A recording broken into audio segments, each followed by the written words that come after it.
What's up, everybody? Welcome to Podcast Now. I'm Alex, and in this video, I want to talk about the Days Gone movie that is happening. I truly never thought I'd say those words ever in my life. In my opinion, the news story here, the biggest thing here, is not the movie itself. The movie itself, obviously part of a Sony push to get their properties out there in television and movies. I respect them for doing it, for like going all in, and it really does seem like they're going all the way in with Uncharted, with Ghost of Tsushima coming, with Twisted Metal, with The Last of Us, with this. There's rumors of Sly and Jak and Daxter. Actually, Jak and Daxter is kind of inadvertently confirmed. There's a lot, and I don't know how much I'm going to like half of these things. Uncharted's movie was fine. It was, I would say, actually probably on the better spectrum of fine. Much better than I thought it was going to be.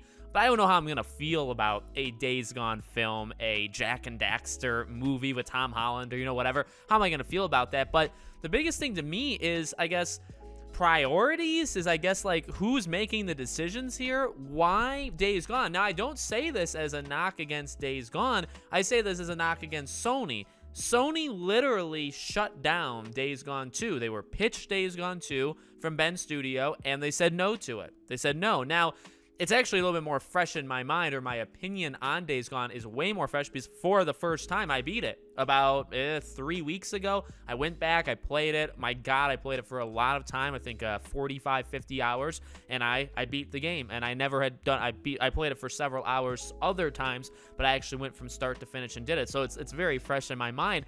The game, I do think, would work as a movie. Now, the game being a zombie game, and even maybe part of the reason Sony didn't want it, too close to The Last of Us. So you're wondering, well, The Last of Us TV show, and then now you'd have a Days Gone movie. Isn't that the same thing? Aren't you playing it too close to zombies? And wouldn't a normal audience that doesn't really pay attention, because honestly, those are the people you're trying to get, on top of who you already have. Fans of Days Gone, fans of The Last of Us, you hope, and I guess you would maybe even expect, to watch these things, but you're trying to get a mainstream audience as well that has never heard of Days Gone. So aren't you going to confuse them where they say, hey, is this that one with Pedro Pascal on HBO Max or HBO? And they say, no, this is a different movie. It's actually a different property altogether. And they, oh, well, that's, I just... And the biggest thing is you don't allow them to make a second game, which would literally be building the franchise. Now, I guess you could argue the same thing. You really could, for if Jak and Daxter really is a film that they're doing, or if Sly Cooper really is a show or film they're doing.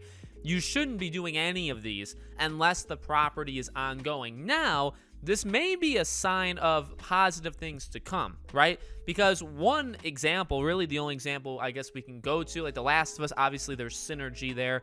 Uncharted, you imagine they're not done with Uncharted as games, but I looked at Twisted Metal. Twisted Metal may be the best example. When the show was announced, there were rumors, and even still to this day, there's only rumors that a Twisted Metal game is happening. But the game very much seems like the show came first. Like they wanted to do a Twisted Metal show, and they said, you know what though, like it's off of the game. The game would help here, so let's do a new game as well, and let's have both these things out at the same time. Does that make sense? So I guess looking at it as a positive way from that, Twisted Metal show basically then kind of meant the Twisted Metal game would happen. You look maybe at Jak and Daxter, there's always been talk, and Naughty Dog, was potentially thinking about going back to it a while ago, that could happen. So maybe a new game for Jak and Daxter. Sly, there were rumors, then there were not rumors. I think it makes a lot of sense if you're doing a Sly show, remaster the games, get them back out there. So what I'm basically saying is, Days Gone, what's the reason?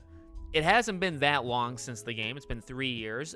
So it maybe is still in people's mind, but ultimately, like, you're going to have a movie based off of a game, and by the time the movie comes out, 4 or 5 years after the game releases, it's not really in the zeitgeist of pop culture. So, are you planning on actually doing a second game eventually? We know that the studio that made 1 is not working on 2. They're working on a brand new IP. So it's just like, again, like the biggest talking point here is not a knock on the movie. I mean, you could definitely, like there's that argument. And I've gone down that argument of, do we need an Uncharted movie? Do we need a Last of Us TV show? And I have conflicting thoughts on a lot of these things and controversial thoughts, a lot of C words. But, you could argue that. You could totally argue, like, would a Days Gone movie suck? Yeah, it very well could. I don't even care who's writing it. I don't really care who's as of right now. The biggest story to me is your green lighting, and this is from, like, I think Deadline. Like, it's happening. So you green light a movie based off of a game franchise that they wanted to make more of, It sold really well. It did well, and you told them no. And that's the game franchise that you're making a movie on. Like, that's...